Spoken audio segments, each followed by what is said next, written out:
Assalamu alaikum wa rahmatullahi wa barakatuh, ndugu yangu Muislam na mpenzi katika imani, kokote pale ulipo juu ya mgongo wa ardhi, amani ya Mwenyezi Mungu Subhanahu wa Ta'ala iwe juu yako na rehma zake na baraka zake. Suratu Zilzala katika kuporomosha mizigo ya uchawi, hasadi, vijicho katika mwili.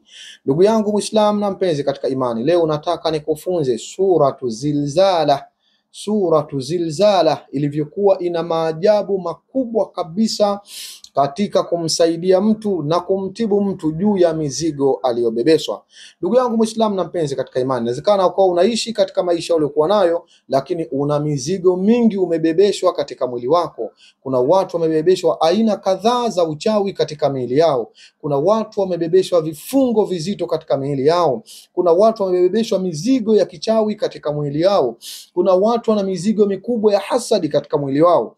Vipi unaweza ukatibu hii kitu ikaweza kuondoka? Watu wengi wamekuwa wakihangaika na watu wengi wamekuwa wakipambana wakijaribu kutumia njia mbalimbali, lakini pasi na matokeo yaliyokuwa mazuri. Leo nataka nikakufunze miongoni mwa njia bora kabisa ambazo ukizitumia biidhni rabbil alamina, naamini insha al-Maula jalla jalaluhu, Allah atakuponya na atakushusha mizigo uliobebeshwa, kwa sababu hii nyakati tulizokuwa nazo hivi sasa, kuna watu wanawabebesha wenzao mizigo, na mtu anakuwa hajui maskini kama kabebeshwa mizigo mizito kabisa, anahangaika nayo mashariki na magharibi, maskini hajui wapi pa kwenda kuitua mizigo ile. Sasa Suratu Zilzala ndiyo kiboko kabisa katika kumuondoshea mtu mizigo ya kichawi aliyobeba, na kusudia hata ile mizigo ya uchawi za kifamilia. Suratu Zilzala ina uwezo wa kuporomosha uchawi zile, hata kama uwe ni uchawi wa maagano, yale maagano ya kichawi mtu amebebeshwa juu yake.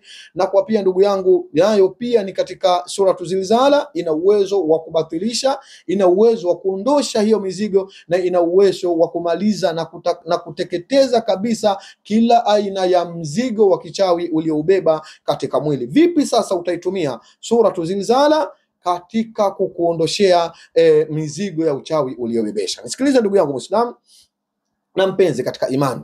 Kwanza kabisa unatakiwa uandae maji ya aina tatu.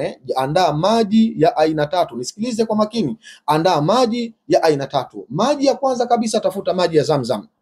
Na alhamdulillah maji ya Zamzam ni mashuhuri na yanapatikana kwa kiasi kikubwa. Alhamdulillah, tunamshukuru Allah, hivi sasa mpaka madukani ukienda yanapatikana.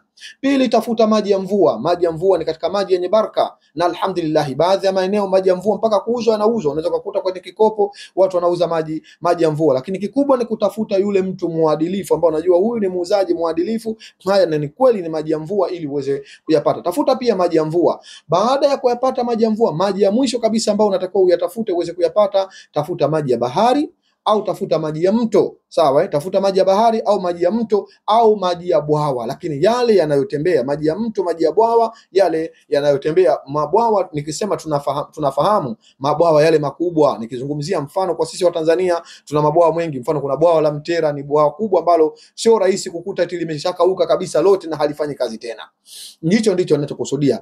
Maji haya utakapokuwa umeyapata aina tatu hizi za maji, unazichanganya. Baada ya kuzichanganya hizi sasa, na kwenda kukuelekeza namna ya kuitumia Suratu Zilzala katika kukutibu na kukuondoshea hiyo mizigo uliyoibeba. Maji yako ndugu yangu utayaweka katika chombo chako, aidha ni beseni ama ni sufuria ama ni chombo chochote ambacho ni chombo kipana, kina uwezo wa kubeba kiasi cha maji utakachokuwa umekiandaa. Baada ya kuandaa maji yako hayo, fungua Suratu Zilzala. Nikisema Suratu Zilzala wengi hawajui ni sura hii.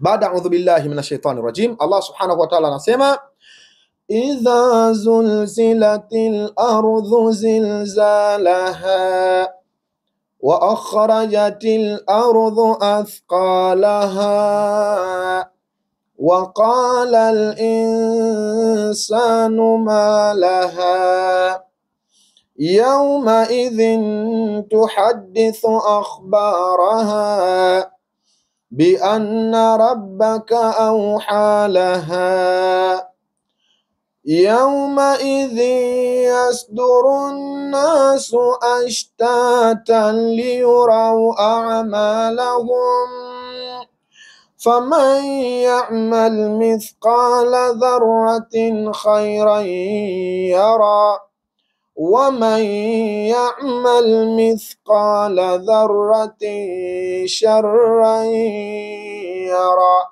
Hiyo ndiyo suratu Zilzala, suratu Zilzala. Sasa suratu Zilzala hii ndugu yangu inabidi uisome katika maji yako kwa idadi hizi nitakazokutajia hapa. Hii inatakiwa isomwe katika maji mara 91. Unasoma suratu Zilzala mara 91. Ukishamaliza kuisoma suratu Zilzala mara 91, kuna aya ndani ya Qur'ani inasema fakhruji innaka minas saghirin. Hii ni aya ambayo Allah subhanahu wa ta'ala wakati anamlani sheitani na kumtoa katika rehema zake na kumfukuza, alimwambia fakhruj, toka, innaka minas saghirin, hakika yako wewe ni katika wadogo kabisa, ni katika vitu vidogo kabisa, katika watu waliodogoshwa kabisa. Sasa aya hii fakhruj fa innaka minas saghirin au fakhruj innaka minas saghirin kama sikosei, insha Allahul Karim, lakini aya inasema fakhruj innaka minas saghirin. Sasa aya hii nayo pia unatakiwa uirudie mara 91 baada ya kusoma 91 suratu Zilzala. Unaanza Zilzala 91, ukimaliza 91 unakuja hii fakhruj innaka minas saghirin, fakhruj innaka minas saghirin, fakhruj innaka minas saghirin, nayo unaisoma mara 91. Ukimaliza mara 91 msalie mtume wetu Muhammad sallallahu alaihi wasallam kwa swala yoyote unayoijua. Ukishamsalia mtume sallallahu alaihi wasallam mara 100, masha Allahul Karim, hapo utakuwa maji yako yamekamilika. Sasa maji haya unatakiwa unakwenda kuyaoga pahala ambapo utakapokwenda kuoga yale maji yanazama chini, isiwe juu ya tiles wala isiwe juu ya cement, sehemu ambayo unajua nikikoga hapa mizigo, yani maji yale nitakayojimwagia yanakwenda chini ya ardhi. Sasa pale ndipo utakapomwomba Allah subhanahu wa ta'ala, unaambia ya rabbal alamin, mimi asili yangu ni udongo, umeniumba kutokana na udongo, na kuomba Allah subhanahu wa ta'ala, kama na mzigo wowote nilioubeba, ninakuomba kwa haki ya suratu Zilzala, kama vile ambavyo itakavyotoa mizigo yake, basi nakuomba Allah, mzigo wowote mbaya niliobebeshwa, na kuomba unitue mzigo huo. Ya Allah, kama na mzigo unaotokana na uchawi, nuksi, mkosi, vifungo na hasadi na mabalaa na mitihani mbalimbali, Allah nakuomba iporomoke kama vile ambavyo haya maji yanaporomoka katika mwili wangu kwenda chini. Sasa utakapochukua ile kata yako, unapoanza kuoga, unajimwagia kwanza ubavu wa kulia, yani unamwaga ubavu wa kulia, unakuja unamwaga ubavu wa kushoto, alafu kisha ndio unamwaga kichwani, unaendelea kukoga na sehemu zingine. Ndugu yangu, zoezi hili ukilifanya mara 3 mfululizo, yani ndani ya muda wa siku 3 mfululizo, usiwe na shaka kabisa kuwa utakuwa umeutakatisha mwili wako, utakuwa umeusafisha mwili wako, utakuwa umeweka safi kabisa mwili wako kutokana na kila aina ya mzigo ambao umewahi kubebeshwa katika mwili wako. Hii njia ina maajabu ndugu yangu Muislamu. Hii njia ina maajabu makubwa. Suratu Zilzala ina siri kubwa katika kumuondoshia mtu mizigo aliyoibeba katika mwili wake. Tunaona tiba gani tofauti na Qur'ani? Wa nunazzilu minal Qur'ani ma huwa shifaa'un wa rahmatun lilmu'minin. Maneno ya Mungu haya, vipi wewe basi usiamini ndugu yangu Muislamu? Na kutokana na hii Qur'ani tunateremsha kile ambacho ni ponyo, shifa kwa wale wenye kuiamini Qur'ani. Wallahi ndugu yangu Muislamu, iamini Qur'ani, Qur'ani itakuponya. Amini shida zako zinaweza zikaisha kwa Qur'ani. Amini matatizo yako yanaweza kaisha kwa Qur'ani. Amini shida zako zinaweza zikaisha kwa Qur'ani. Ukiitumia vizuri Qur'ani, ukaitumia vyema Qur'ani, ukaishika Qur'ani, utamaliza kila aina ya shida, kila aina ya dhiki, kila aina ya mtihani unaokukabili katika maisha yako. Nimekupa moja katika njia bora kabisa ndugu yangu Muislamu, nenda kazitumie, utaona Allah subhanahu wa ta'ala maajabu makubwa kabisa atakayokufanyia katika maisha yako insha Allahu ta'ala. Na hii ukishaifanya, kuna dalili utaanza kuziona, utaanza kuhisi mwili wako mwepesi.